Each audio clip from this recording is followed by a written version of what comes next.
Gospel preaching society channel में फिर से आपका स्वागत है प्रियो।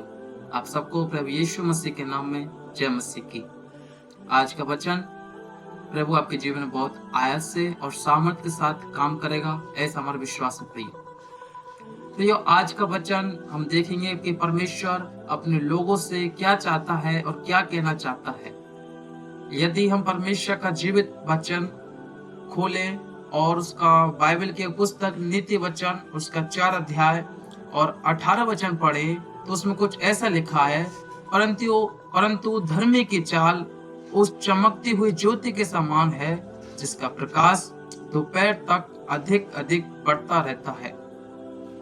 प्रियो, परमेश्वर का वचन कहता है धर्मी की चाल। प्रियो, हम ये समझे कि धर्मी की चाल है क्या। परमेश्वर हमको धर्मी की चाल किस चाल को कहता है। हम जो नॉर्मली इधर से उधर घूमते हैं उस चाल की परमेश्वर बात नहीं करता प्रियो, परंतु परमेश्वर एक व्यवहार की बात करता है, एक परमेश्वर के रूप की बात करता है जो एक धर्मी व्यक्ति में होनी चाहिए। धर्मी व्यक्ति प्रियो आप और मैं हैं, क्योंकि वचन कहता है उसके लहू बहाने के द्वारा हम धर्मी ठहरे प्रियो। जब हम उसके लहू बहाने के द्वारा धर्मी ठहर चुके हैं तो अब हमारी चाल क्या होनी चाहिए, हमारा काम क्या होना चाहिए जो परमेश्वर को भाए प्रियो। वचन कहता है धर्मी की चाल उस ज्योति के समान है जो दोपहर के समय से धीरे धीरे बढ़ती है प्रियो।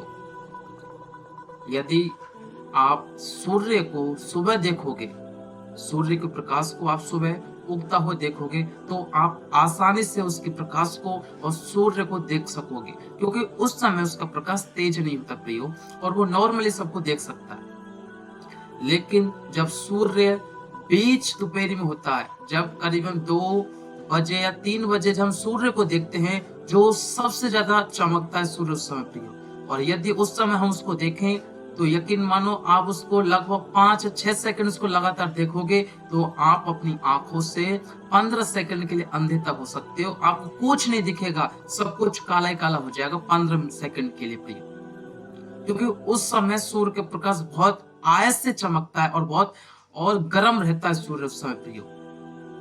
प्रभु यीशु मसीह यही एक विश्वासी के जीवन से चाहता है कि जब एक विश्वासी प्रभु को ग्रहण करता है और प्रभु के लहू से धुलकर उसका उद्धार हो जाता है, वो धर्मी ठहरता है। अब उसको काम करना है प्रियो। पहले वो छोटा विश्वासी था, उसको धीरे धीरे विश्वास में मजबूत होना है। पहले वो कम वचन पढ़ता था, उसको धीरे धीरे वचन को पढ़ के मजबूत होना है। पहले वो कम प्रार्थना करता था, उसको ज्यादा प्रार्थना करके आगे बढ़ना है प्रियो। क्योंकि हम देखते हैं यदि नदियों या नालों में जो पानी एक जगह स्थिर रहता है वो दूषित पानी रहता है प्रियो, वो गंदा पानी रहता है। लेकिन नदी हो या नाल हो, बहता पानी जो रहता है वो शुद्ध रहता है। अगर हम एक जगह रहेंगे, यदि हमारी पोजीशन सेम रहेगी, हम 4 साल से 5 साल से विश्वासी हैं परंतु हमारे जीवन में परमेश्वर वचन काम नहीं कर रहा, हम 6 साल से परमेश्वर विश्वास कर रहे हैं लेकिन हम प्रार्थना नहीं बढ़ रही, वही प्रार्थना है परमेश्वर को उत्तर नहीं दे रहा, तो प्रियो कहीं ना कहीं गलती हमारी है। हम उन्हीं चीजों में रुके हुए हैं, हम उनसे आगे बढ़ने की कोशिश नहीं कर रहे। हम देखते हैं जब सीने पर्वत पर मूसा परमेश्वर के साथ था 40 दिन और 40 रात। हम जानते हैं प्रियो नॉर्मली एक इंसान भूखा रह सकता है लेकिन ज्यादा नहीं, वो 20-15 दिन भूखा रह सकता है। इतने दिनों में वो बिल्कुल ही कमजोर हो जाता है। जब मूसा परमेश्वर के साथ 40 दिन और 40 रात रहा, वो कमजोर नहीं हुआ, परंतु जब सीने पर्वत से मूसा नीचे आया तो उसका फेस, जो उसका चेहरा था, वो सूर्य की तरह चमक रहा था प्रियो। ये सब किसके कारण हुआ? ये परमेश्वर की उपस्थिति के कारण हुआ। ये धर्मी की चाल की तरह हुआ प्रियो। धर्मियों की चाल उस ज्योति के समान है जो दोपहर के समय तक बढ़ती जाती है प्रियो। यदि आप एक जगह स्थिर हैं, यदि आप परमेश्वर बढ़ने की कोशिश नहीं कर रहे तो आप कभी बढ़ नहीं सकते।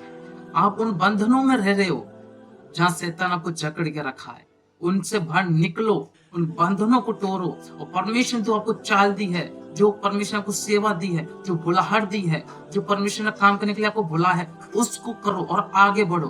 क्योंकि लूका रचित सुसमाचार उसका वचन कहता है 8:1 में कि प्रभु यीशु नगर नगर और गांव गांव परमेश्वर का सुसमाचार सुनाता रहा। जब खुद प्रभु यीशु मसीह एक जगह स्थिर रहा, वो लोगों को समाचार सुनाता रहा, तो जब एक विश्वास को कितना काम करना चाहिए। प्रियो, आप एक जगह स्थिर ना रहे, परमेश्वर के धर्म की चाल चले। खुदा ने जो आपको आज्ञा दे उस आज्ञा को माने, जो सेवा परमेश्वर की सेवा को करे, और प्रार्थना में और वचन में इतना आगे मजबूत हो जाओ कि जब शैतान आपको देखे तो वो देख के आपको चले। आपको ऐसा बनना है कि जब आप किसी पर हाथ रख के प्रार्थना करो तो हाथ आपका हो लेकिन स्पर्श खुदा का हो। आप इतने बन जाओगे, खुदा आपको बहुत ऐसा आपको इस्तेमाल करेगा, खुदा आपको बहुत बड़ी सेवा देगा, खुदा आपके जीवन बहुत बरकत लाएगा, बहुत आशीष से लाएगा। लेकिन उससे पहले आपको बढ़ना पड़ेगा प्रिय, क्योंकि जब तक आप बढ़ोगे नहीं, जब तक खुदा के लिए काम करोगे नहीं, जब तक कुछ नहीं हो सकता। परमेश्वर वचन में लिखा है, यदि तुम परमेश्वर के लिए एक कदम बढ़ाओगे तो वो तुम्हारे लिए 100 कदम बढ़ाएगा। आज ही अपने जीवन में फैसला ले और खुदा से कहे, प्रभु आज से मैं तेरे लिए बढ़ूंगा। मैं जो जिस जगह पर रुका हूँ उस जगह से हट के मैं आगे बढ़ूंगा, तेरी सेवा करूंगा। प्रभु इस वचन द्वारा आपको आशीष दे। आइए हम प्रार्थना करें। धन्यवाद देते हैं प्रभु इस वचन के द्वारा। प्रभु इस वचन के सुने जाने से पिता हरे भाई बहन को आशीष दे, और इनको पिता है कि जो इस जगह पे जो गड़े हैं प्रभु, जगह जो पड़े हैं उससे निकाल। यीशु के नाम, आमीन।